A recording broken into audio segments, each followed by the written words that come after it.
Hi, everyone. This is a really big week right now for TED, not just because you're all here for TEDx, but because Chris Anderson's book just came out about how to write a TED Talk. And this is a photo I took of me signing copies of his book in the bookstore the other day. In all the years that I've known him, he has never responded to anything I put on any social network until he saw this go up, and immediately I got an email.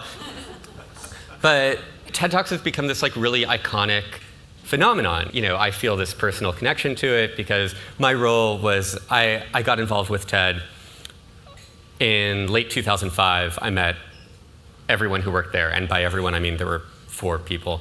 And it had been this conference since 1984 with this, with a bit of a digital presence, but they wanted to expand that, maybe do magazines or books or a TV show. They were developing a pilot for television that the BBC eventually said was too smart for their target audience. And they even dumbed it down, and it's horrible, and you'll never see it. And they brought me in and they said, what could you do? What could we do with this? So we added cameras to how we shot TED. We started posting these entire talks online. It was a really exciting time. And this is an image from 1984, which looks kind of like the snuff film version of a TED Talk, because it's just shot from the back of a room of Nicholas Negroponte. It was a 2-hour speech that involved laser discs for showing material. And the thing that matters, though, is every talk, there's this formula. There's the red rug, right, and all of that stuff. There's the 18-minute talk. The 18 minutes was developed slowly over all that time. Eventually, we realized that there are 2 reasons why a TED Talk is normally 18 minutes. Mine is not. I was only given 12, so I've got to do this really fast.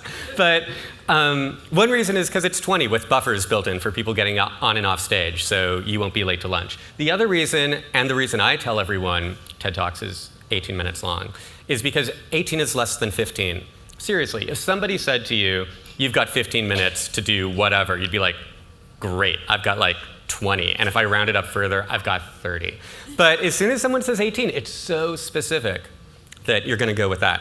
Another thing that I feel really works in speeches that are done at TED and at TEDx events, and I'm saying all of this because occasionally, I would be involved in, guiding speakers and coaching speakers, and there was this expression that I was never fond of, which was people giving the talks of their lives. To me, that's this groveling speech you would give to your executioner when you're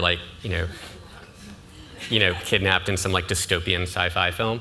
But, a couple key things are that I recommend to anyone giving a presentation would be offering some kind of takeaway, some bit of knowledge that people hadn't heard before, maybe something that people could do, something to act on. And those talks tend to do really well when you have something like that. Every time you see a little speech where you glean some new bit of information that maybe changes your outlook on life is incredible. And TED did just that. They went from this elite experience to this egalitarian forum for spreading ideas. And there's this incredibly rapid rise, and it was amazing.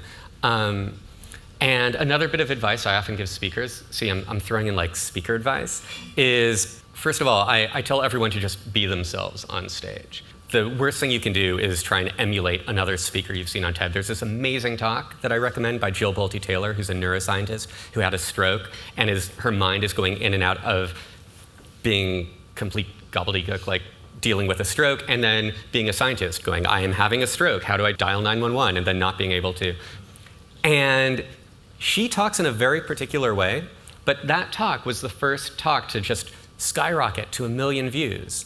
And when that happened, everyone who showed up at TED afterwards to give a speech would emote like this, and they would do these things. They would copy all of her body language, but there was this 1-year period, and it was around the time TEDx launched, where all these people would show up at TEDx events around the world, and they would just emote like this about every little thing. So I want to talk about the red rug, which is this really common thing you see, that's this iconic emblem of all these TED speeches. The red rug exists because often speakers miss their marks. to be well lit on stage is kind of a drag. You've got light shining in your eyes, and you often want to withdraw into the darkness.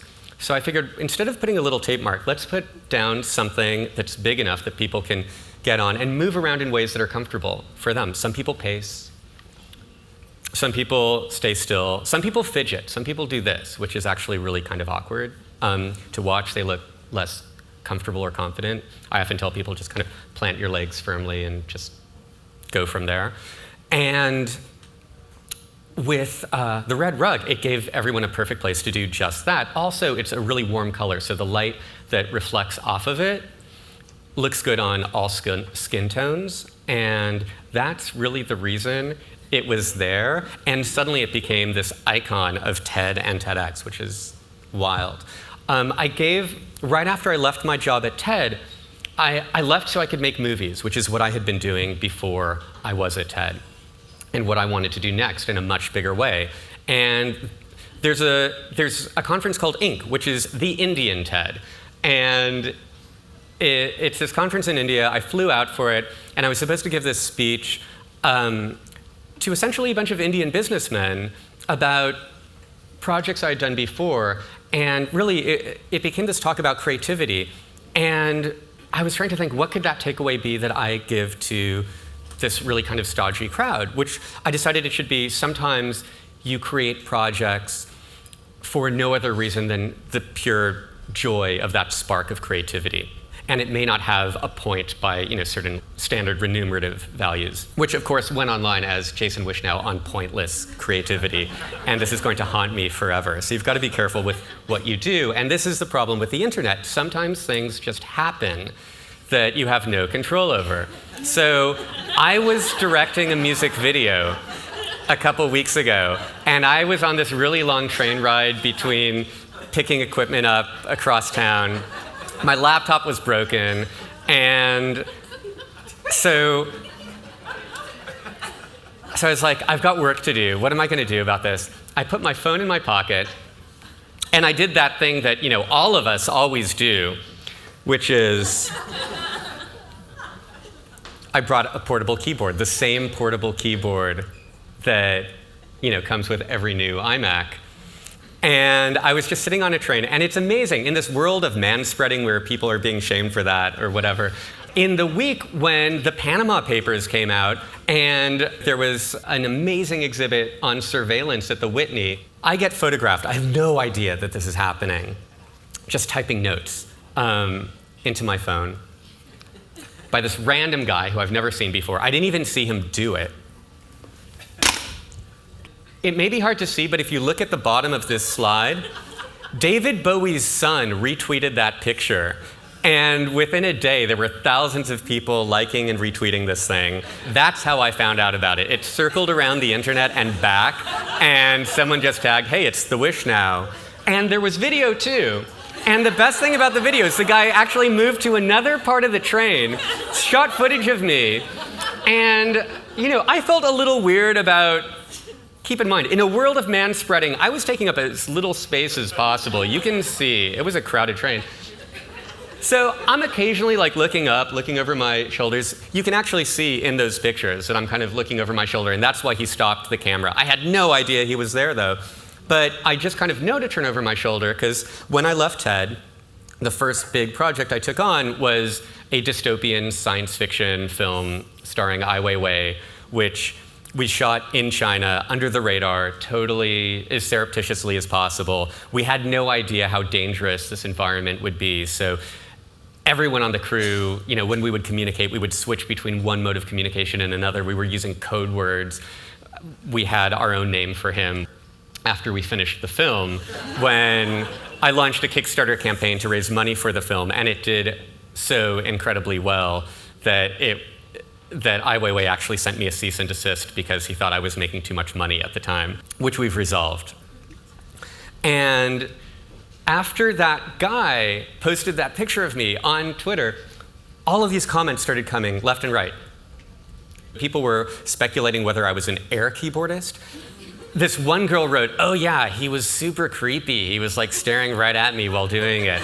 And other people were saying, "Ew, that's so gross." And it opened up this long thread of people going back and forth about that. People were saying like, "I think he might be controlling the train." There was all of this speculation. You know, is he from the future? There were so many things saying I was from the future. And it went on and on and on. My personal favorite was Mavis Beacon is a cruel mistress. And these comments started making the rounds. And a friend of mine called me up and asked me how I felt about it. And I said, yeah, I think it's great. And he said, well, what about all the mean things people were saying about you?